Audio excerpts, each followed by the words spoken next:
Apa kabar?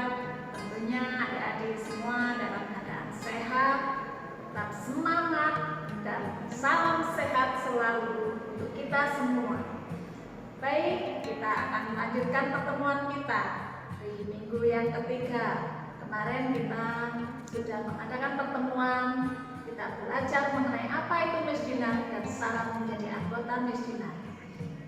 Kegiatan saat ini akan diawali dengan doa, membaca kitab suci, dan kita kembali belajar mengenai tata gerak liturgi.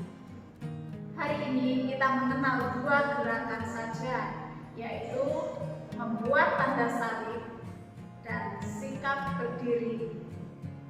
Kita belajar sebaiknya kapan saat harus membuat tanda salib dan kapan kita saatnya berdiri saat perayaan Ekaristi dimulai. Kita siapkan telinga, kita siapkan hati dan pikiran kita untuk pertemuan pada saat ini. Setelah selesai materi, kita juga nanti akan ditutup dengan doa. Baik, sekarang kita mulai pertemuan ini dengan doa. Marilah kita buka acara ini dengan berdoa bersama. Semua demi kemuliaan Tuhan dan keselamatan jiwa kita. Dalam nama Bapa dan Putra dan Roh Kudus. Amin. Ya Bapa, pada kesempatan hari ini, kami mengucap puji dan syukur kepadamu, karena Engkau masih memberikan kami kesempatan serta kesehatan, sehingga kami dapat bertemu walaupun hanya secara online. Ya Bapa, sekarang kami akan melakukan kegiatan dengan memberikan materi.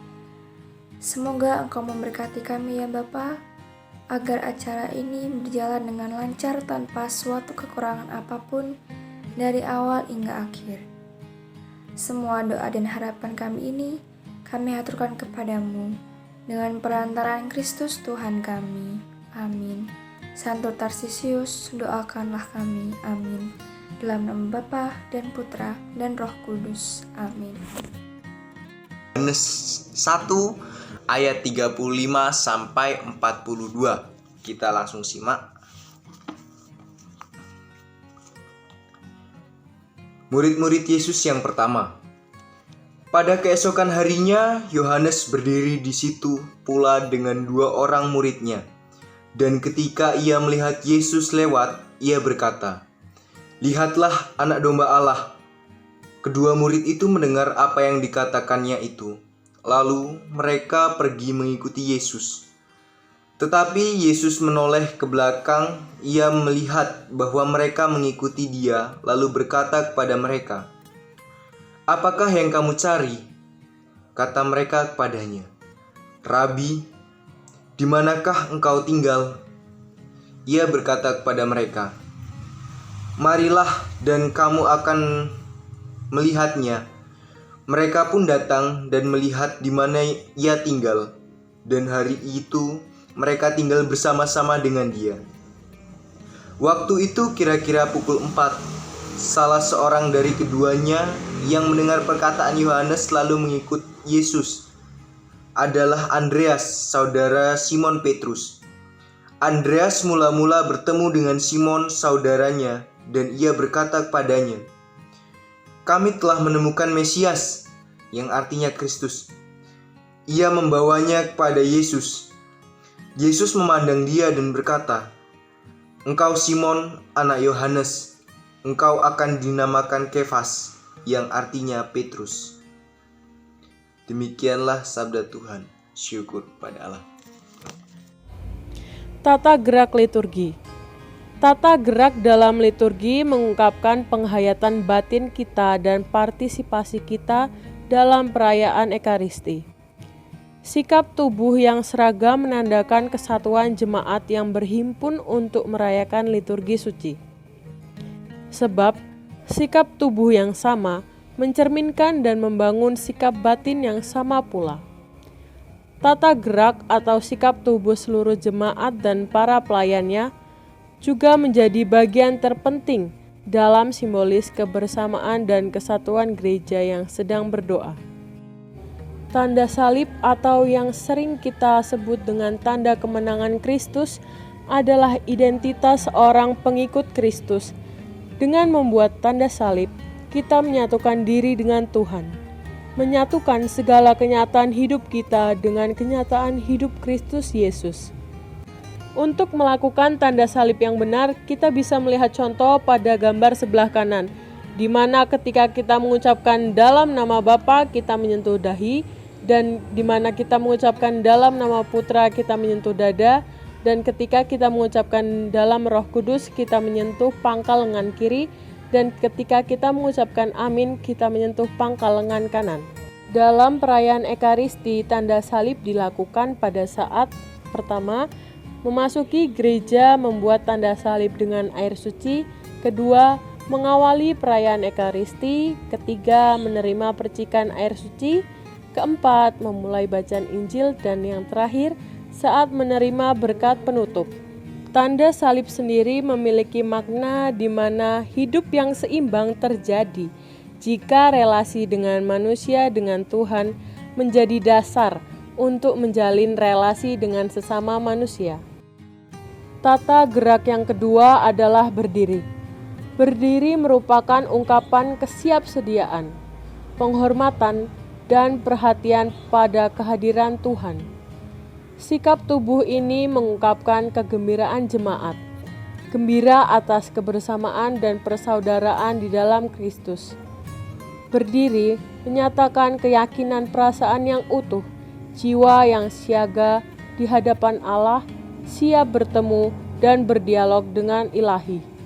Tata gerak yang satu ini dilakukan ketika menyambut imam dan para pelayan menuju altar, kedua, saat bacaan Injil, ketiga, mengucapkan syahadat iman, keempat, menyampaikan doa umat, kelima, doa syukur agung, keenam, menyanyikan doa Bapa Kami, dan yang terakhir, saat imam mengucapkan doa sesudah komuni. Pada saat itulah umat hendaknya berdiri, namun bagi umat yang tidak memungkinkan bisa berlutut saja. Tata gerak yang ketiga adalah berlutut. Berlutut merupakan sikap doa yang mengungkapkan kerendahan hati seseorang yang ingin memohon kepada Tuhan atau bersembah sujud kepadanya. Berlutut dilakukan saat doa tobat. Yang kedua, doa aku percaya ketika kita mengucapkan ia dikandung dari Roh Kudus dilahirkan oleh perawan Maria. Yang ketiga, saat imam mendoakan kisah institusi atau kisah perjamuan Tuhan. Dan yang terakhir, saat mempersiapkan diri pada waktu akan menerima komuni. Baik adik-adik, kita semua baru saja telah mendengarkan tentang materi yang ketiga dari pertemuan minggu ketiga ini, yaitu tentang membuat tanda salib, terus tentang saatnya kapan kita berdiri. Membuat tanda salib itu dilaksanakan pada saat memasuki gereja untuk tanda peringatan pembaptisan yang telah kita terima. Yang kedua, mengawali dan mengakhiri Ekaristi. Terus untuk yang ketiga, menerima percikan air suci.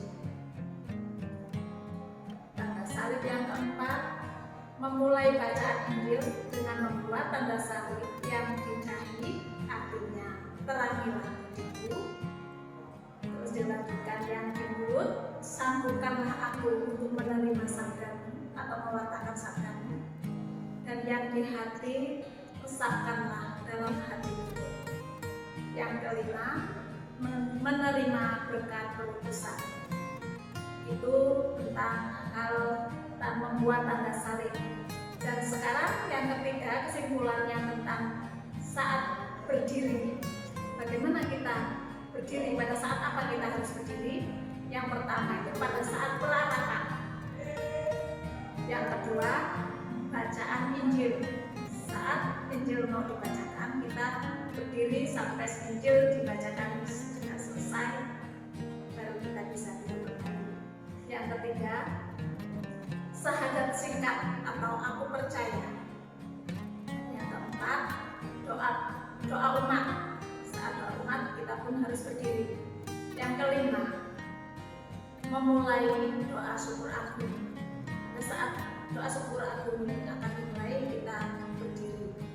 Yang keenam, mengucapkan atau menyanyikan Bapa Kami. Dan yang ketujuh, itu doa sesudah komuni. Kiranya itu materi yang disampaikan oleh Mbak Dila tadi semoga bermanfaat bagi adik-adik, dan adik-adik juga bisa melaksanakan saat perayaan Ekaristi, sehingga apa yang menjadi tugas adik-adik sebagai missioner bisa dilaksanakan secara maksimal. Selamat melaksanakan dan selamat bertugas. Marilah kita tutup acara ini dengan berdoa. Dalam nama Bapa dan Putra dan Roh Kudus. Amin. Terima kasih ya Bapa, karena Engkau telah memberkati kami, sehingga acara ini berjalan dengan lancar dari awal hingga akhir. Semoga apa yang kami terima pada hari ini dapat berguna bagi kehidupan kami selanjutnya. Sekarang kami akan melakukan kegiatan kami masing-masing. Berkatilah ya Bapa, serta lindungilah kami, supaya kami selalu diberi kesehatan. Semua doa dan harapan kami ini, kami haturkan kepadamu dengan perantaraan Kristus Tuhan kami. Amin. Santer Tasisius, doakanlah kami. Amin. Dalam nama Bapa dan Putra dan Roh Kudus. Amin.